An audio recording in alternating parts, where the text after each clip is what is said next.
Welcome to the Fully Engaged Fitness Podcast, where you'll be hearing from the top fitness experts from the engaged personal training community of businesses. These include client interviews and success stories, insights and tips from our top fitness experts, and the unique approach that we bring to our clients that have helped transform thousands of lives over the last 10 years in business. Don't forget to like and subscribe this podcast so that you can be the first one in the know. Now let's get into this episode. Hey guys, welcome to the Full Engagement Podcast. Devin Gage here. Let's talk about the Engage way for measuring progress. Now, most people think the only way to measure progress in fitness is to weigh yourself or to see your body changing. And really, today I'm going to outline 5 different ways that you can measure your progress that you might not have thought about yet. So again, lots of different ways to measure your progress. It is completely individual, but we typically start to default to body fat and how we look and the weight that we see on the scale. And actually the scale is, for most people, the scale is not the greatest indicator of success. Okay. Now, if you've ever gone to Gage Strength Training or Engage Personal Training, you know that we are fans and big proponents of the InBody scan. So the InBody is one of the top body composition measurement devices on the market. It really helps paint a picture of what is going on inside your body between water weight, muscle mass, body fat percentage. Not only will using the InBody help you determine where you are, it'll show us the way your body is responding to the training and nutrition that you're doing so we can make adjustments if needed. There's a lot of benefits to using the InBody, but again, it is one data point. Okay.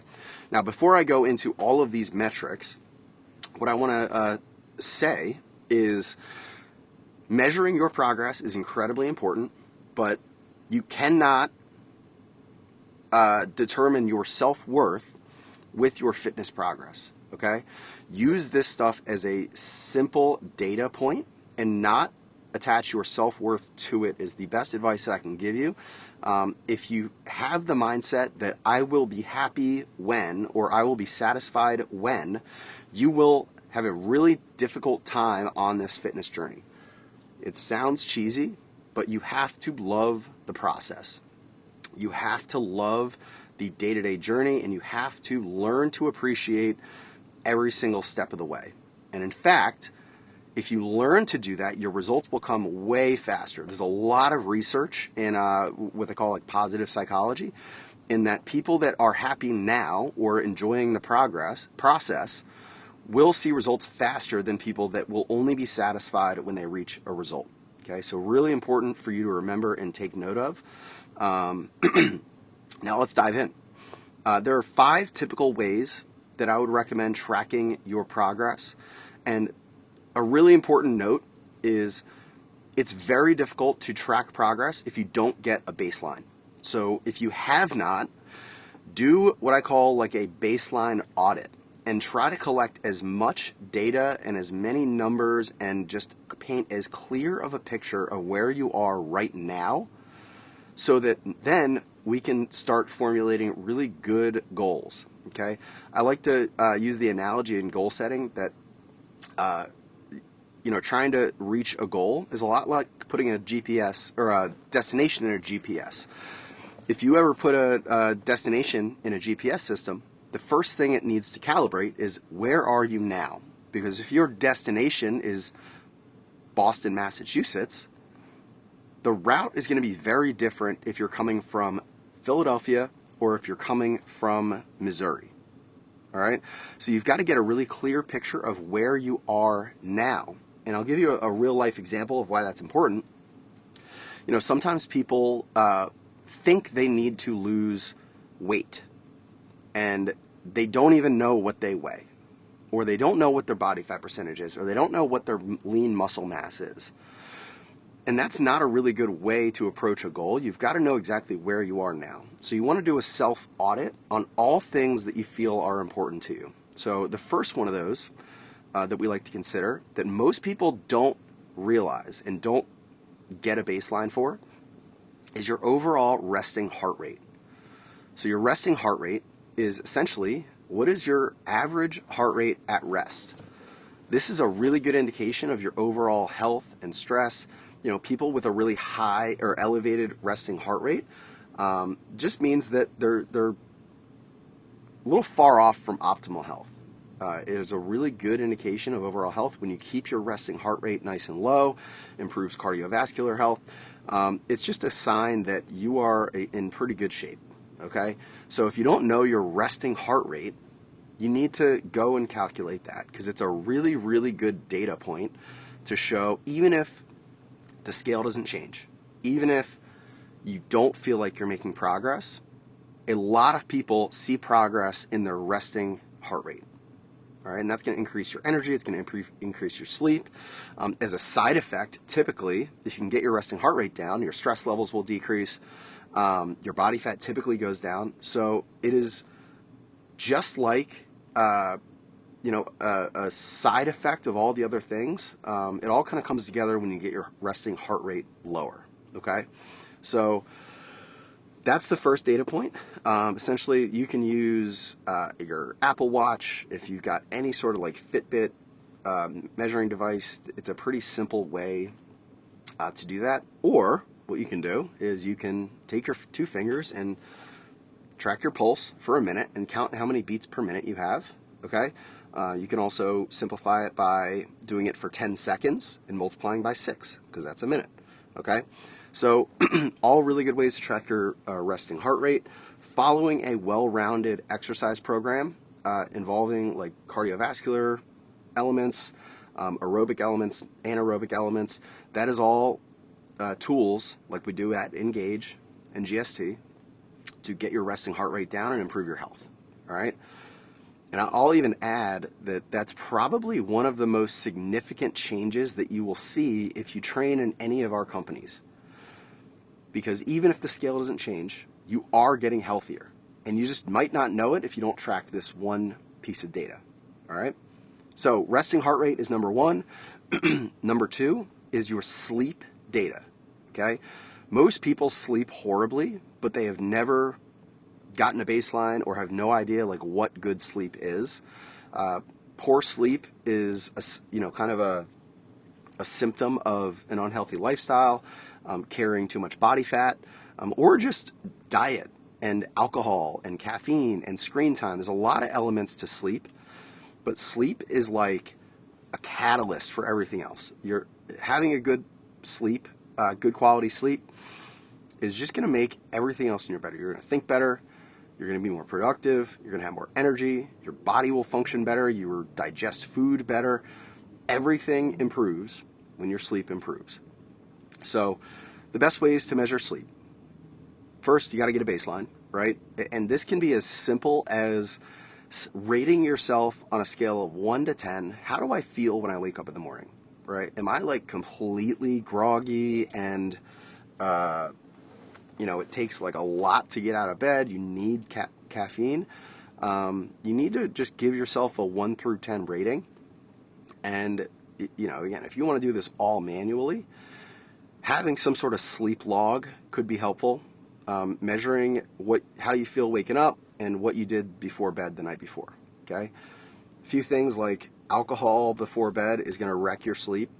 Even if you feel like it helps you fall asleep, it really wrecks your quality of sleep. Caffeine after like 3 p.m. or late in the day will wreck your sleep. Being on your phone right before bed or watching TV can be harmful for your sleep. So really, you need to get a baseline. Another simpler way to track a baseline is using, again, any sort of heart rate variability device or Apple Watch or any of these fitness devices. I'll name 3. The first one is the Oura ring, O-U-R-A. That's a ring. I have one where it tracks your steps, your heart rate variability, a lot of different metrics, okay? So the Oura ring is really good. You can get one for about $300-$400. So not a cheap investment, but listen, nothing's more important than your sleep, okay? The next one is a Whoop band, all right? These are they look like watch bands, but there's no watch on them. So a little bit less expensive. I think they're around $200, and it attaches to an app. It'll track all of the same data as the Oura Ring. I don't think it looks quite as sleek because the Oura Ring is a lot lower profile. And the last one is just any sort of like Fitbit device, Apple Watch. These are really helpful ways to track your sleep. Okay, so how are you sleeping at night? Now, we've seen a lot of people over the years that have had some extent of sleep apnea, where they are like choking in their sleep, and a lot of that's weight related. So really getting a good metric around sleep is incredibly important to your health. Okay, getting in better shape will improve your sleep. Losing weight will improve your sleep. But really just exercising in general should improve your sleep quality. A few other things is like strategizing your caffeine intake, avoiding eating really late before bed. All of these are ways that you can improve sleep. But if we're talking about progress, a really helpful metric is to set a sleep goal where you always want to get X amount of hours or X amount of restful sleep, and all these can be tracked in your devices. Okay, and again, it is a symptom of regular exercise, improving your diet, and following better habits. Okay, so sleep is a really good metric that you should consider tracking. And number 3, let's talk about a performance measurement. All right, specifically strength focused. So if you want to track your progress at Engage, as well as Gage Strength Training, our program is built to help you track your progress over time, essentially with the 3 prime movement patterns that we build into a lot of our training. And that's pressing, whether it's overhead or bench pressing or push-ups for a lot of people. Pulling, which is like a deadlift pattern. Okay, so deadlifting off the floor with trap bars, but really just picking something up off the floor is a really helpful strength metric. And the last one is squatting. So squatting is a good measure of your core because you have to stay upright while carrying a weight, holding a weight in some part of your body, as well as just lower body strength. You kind of need to build that, and it is going to help you get in the best shape of your life. Okay, so squatting is like, if that's the one exercise that, if you want to improve your health significantly, squatting is like the best and fastest way to do that, improving your squat. So again, just like the other 2, you have to get a baseline. So here's where most people mess up with getting a baseline is they don't do a true like 1 rep max or 3 rep max. All right, they estimate, or they have never lifted heavy enough to truly understand what they're capable of. And there's a lot of other factors here, but essentially, if you want to get a really good baseline, so you want to do a 1 to 3 rep max. All right, and for anybody newer to working out, what that means is let's use squatting for example. You pick up a weight and you squat it full range of motion. So you're doing this with a coach always, but your hips should be parallel, or your upper legs should get parallel to the ground at minimum, and you stand all the way up. All right. You keep increasing the weight until you can no longer do it. That is like a true 1 rep max. So if you started with like a 50-pound kettlebell and you keep going up and up, and it's the 100-pound kettlebell that is like you absolutely can't do, then whatever you did is your 1 rep max. And a lot of people don't like doing 1 rep maxes because it really just challenges. It's really hard, and it's, increases the risk a little bit. So a 3 rep max is what a lot of people prefer doing. We actually prefer doing 3 rep maxes at Gage and Engage.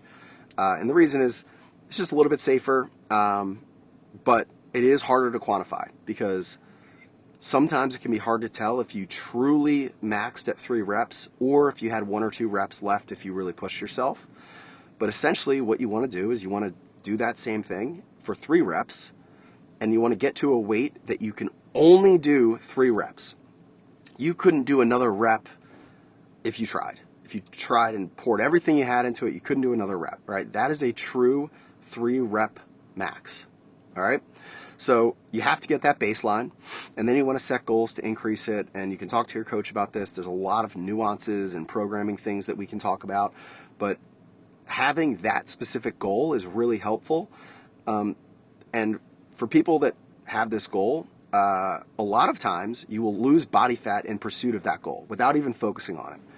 Because when you get stronger and increase muscle, you're going to be burning more calories, and you'll probably be leaning out. All right, so it's kind of a good side effect of chasing a strength goal is you feel better in a lot of other ways, and you lose weight and body fat typically. All right, so a strength goal is really helpful. Another one is like sometimes if you've been trying to lose body fat for a couple of months, and it's very easy to kind of burn out from that and like dieting all the time and trying to lean out.